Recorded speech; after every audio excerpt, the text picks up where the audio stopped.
Hoy hablaremos de la Revolución Francesa. En sueco, se llama Franska Revolutionen. Exploraremos la pregunta, ¿qué lleva a la gente a decapitar a su rey? Esta es la dirección hacia la que finalmente nos llevará nuestra discusión. Sin embargo, antes de llegar a ese punto, necesitamos entender las causas que llevaron a esta revolución. ¿Qué hace posible que toda una sociedad se dé vuelta, derroque al rey gobernante e instale nuevos líderes en el poder? En su time, por favor, diríjense por una 5. Para empezar, la primera causa es la sociedad de clases, conocida como ståndssamhället en sueco. En la cima tenemos al rey, seguido por la nobleza, el clero y luego la burguesía y los campesinos. La gran mayoría de las personas eran campesinos y burgueses. Según la ley, ellos eran los que estaban obligados a pagar todos los impuestos. Este es un sistema injusto, donde la nobleza y el clero disfrutan de numerosos privilegios, como no tener que pagar impuestos. Las personas más ricas, por lo tanto, no contribuyen a los impuestos, mientras que aquellos con menos recursos son los que más pagan. Este sistema genera un descontento generalizado en Francia, y esta insatisfacción eventualmente impulsará el estallido de la Revolución Francesa. Otra causa de la Revolución Francesa es la guerra. Francia estuvo involucrada en la Guerra de los 7 años, la cual perdió, y también participó en la Guerra de Independencia de los Estados Unidos. Si desean aprender más sobre eso, pueden ver el video sobre la Revolución Americana. Las guerras son increíblemente costosas, por lo que el rey Luis necesitaba aún más dinero del que ya entraba en el tesoro. Entonces, ¿qué hizo el rey Luis para obtener más fondos? Permitió que la nobleza comprara cargos, esencialmente trabajos prestigiosos y privilegios, que son ventajas especiales, así como tierras, para recaudar algo de dinero extra. Sin embargo, esto hizo que la nobleza se volviera aún más poderosa, mientras que el poder del rey continuaba debilitado. Además, muchos campesinos alquilaban tierras de la nobleza. Cuando a la nobleza se le permitió comprar más tierras, los campesinos tuvieron que pagar aún más en alquileres. Así que, además de pagar impuestos, también pagaban rentas a la nobleza, que no tenía que pagar ningún impuesto. Los campesinos veían esto como algo profundamente injusto, ya que la nobleza se enriquecía sin contribuir en absoluto. Esto generó un sentimiento creciente en las calles de Francia, especialmente en París, de que la nobleza y el rey estaban confabulados, esencialmente aliados contra el pueblo. Esta percepción enfureció mucho a la población. Una vez más, el descontento que se estaba gestando en todo el país se intensificó aún más. Otra causa es la excesiva extravagancia del rey. A pesar de las malas cosechas que provocan escasez de alimentos, el rey no ahorra dinero. En lugar de eso, sigue gastando de manera lujosa porque le encanta organizar grandes fiestas. Estos eventos extravagantes consumen enormes cantidades de dinero. Naturalmente, los campesinos no son invitados a estas fiestas, solo asiste la nobleza. En el Palacio de Versailles, que pueden ver en el fondo, hay abundancia de comida, vinos costosos y ropa lujosa. Algunos miembros de la nobleza incluso viven en el palacio para poder festejar todo el tiempo. Así que, mientras hay escasez de pan en Francia, en Versailles hay un banquete constante y un exceso abrumador. La extravagancia de la pareja real, combinada con las malas cosechas, conduce a una grave escasez de alimentos. Cuando el rey Luis revisa su presupuesto, ve que el dinero se está agotando.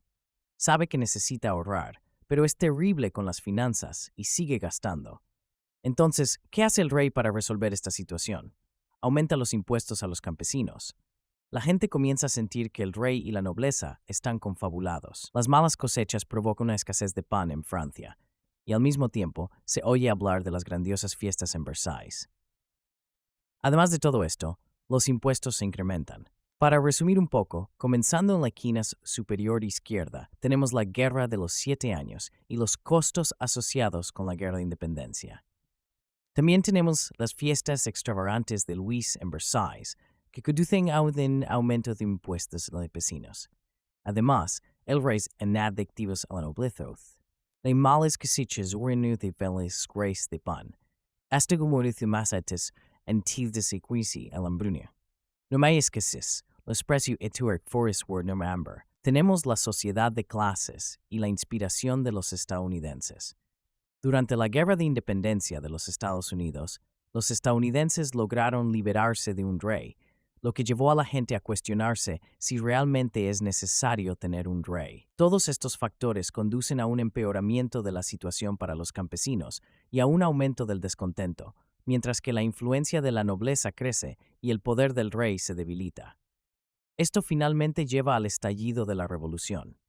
La sociedad está a punto de ser transformada por completo. Aquellos que anteriormente ostentaban el poder lo perderán y se establecerá un orden completamente nuevo. Pero, ¿quién tiene el poder ahora? Actualmente, es de nobleza dräng. Stembit, Wiesenbapit Grother Zimanda. Si tienen su hoja de notas, por favor diríjanse a la página 6.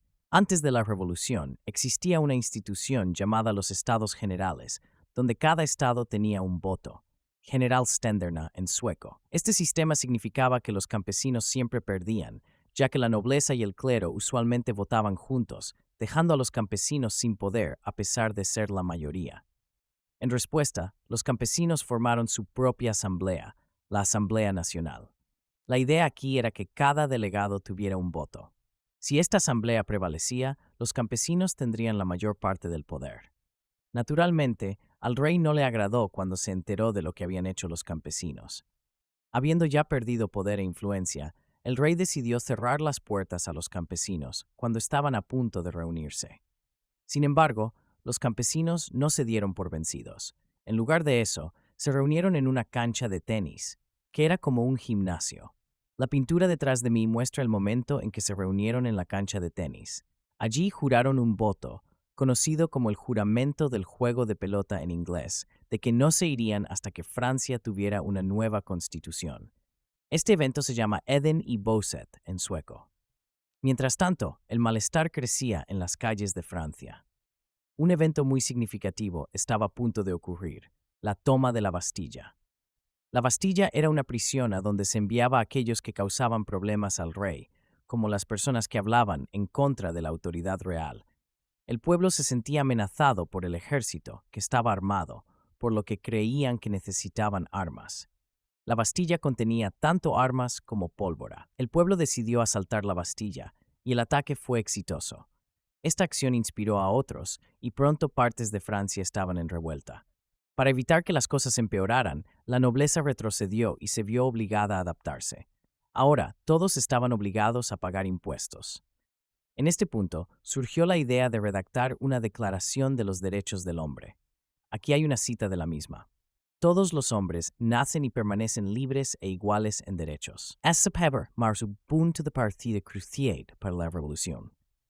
Leméis o Grace, tomain obligatoriedad de tarsimus cambios. A continuación, tenemos la Marcha de las Mujeres, en la que un grupo de mujeres comenzó a marchar hacia el Palacio del Rey en Versalles.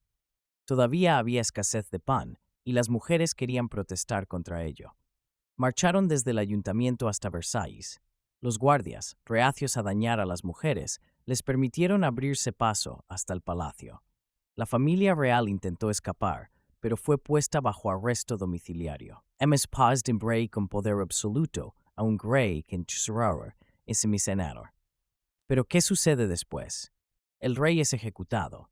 Durante su juicio se encontraron documentos que mostraban que el rey había estado trabajando en contra de la revolución y, por extensión, en contra de Francia.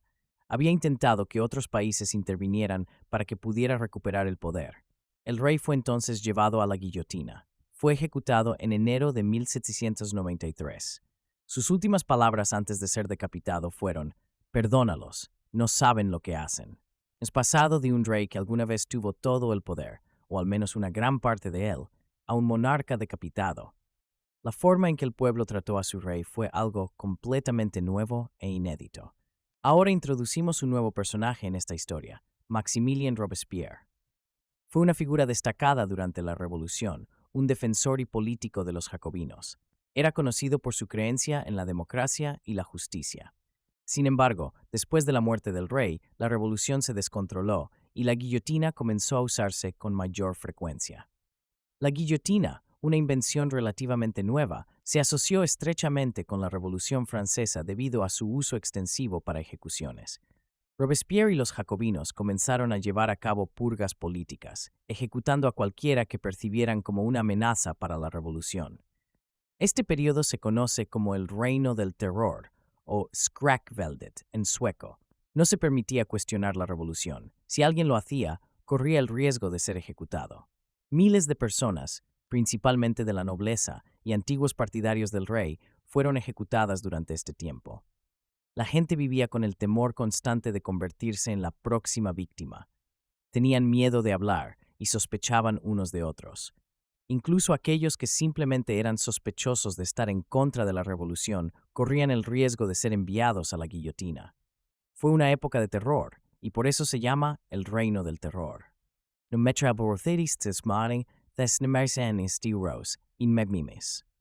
Robespierre, el líder del Reino del Terror, eventualmente enfrenta la guillotina él mismo. La revolución se vuelve contra sus propios líderes, y Robespierre pierde la cabeza en la misma guillotina que una vez utilizó para imponer su dominio. Ahora, Napoleón entra en la historia, toma el poder y se declara emperador, marcando el fin oficial de la revolución. Los ideales de igualdad y democracia no se materializan completamente, ya que dan paso a un emperador que es un dictador absoluto. Esto plantea una pregunta importante. ¿Fue la revolución un éxito o un fracaso? Es una pregunta que vale la pena considerar.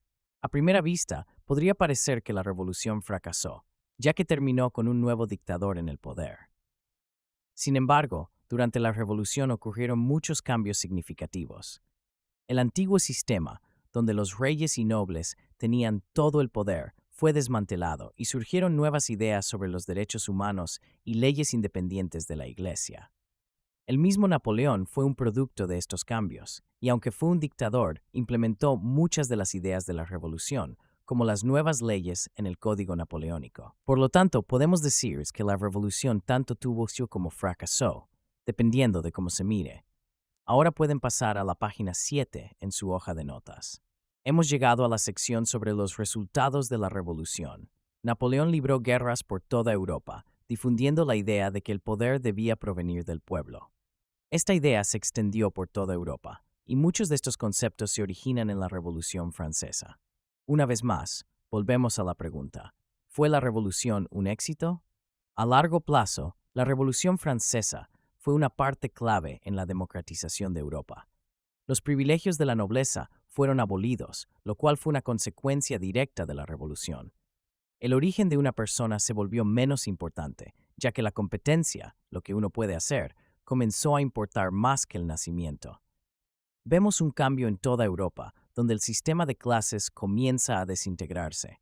Aunque la nobleza aún conservaba algo de poder e influencia, empezaron a perder terreno. Este es un resultado significativo de la Revolución Francesa. Además, la revolución permitió que más personas adquirieran derechos y la capacidad de influir en sus vidas y en la sociedad. Las ideas de la revolución, libertad, igualdad y fraternidad, inspiraron a muchas otras naciones a luchar por sus propios derechos y libertades. Por lo tanto, podemos considerar que la revolución fue exitosa a largo plazo, incluso si no logró todos sus objetivos. Al finalizar este video, tómense un momento para concentrarse en la lista a la izquierda. Esta lista resalta las ideas clave que necesitan comprender. Primero, es importante que entiendan bien las causas y consecuencias de la Revolución Francesa. Piensen en lo que desencadenó la revolución y en lo que sucedió como resultado. Luego, comparen y contrasten las revoluciones americana y francesa. ¿Qué similitudes pueden identificar y qué diferencias resaltan? Asegúrense de revisar el video anterior sobre la Revolución Americana para ayudarse con estas comparaciones. Por último, no olviden revisar los términos importantes que aparecen en la descripción del video. Les ayudarán a obtener una comprensión sólida del material. Si tienen alguna duda, no duden en volver a ver el video para aclarar las cosas. Gracias por sintonizar, y cuando estén listos para seguir aprendiendo, simplemente por aquí en Thap y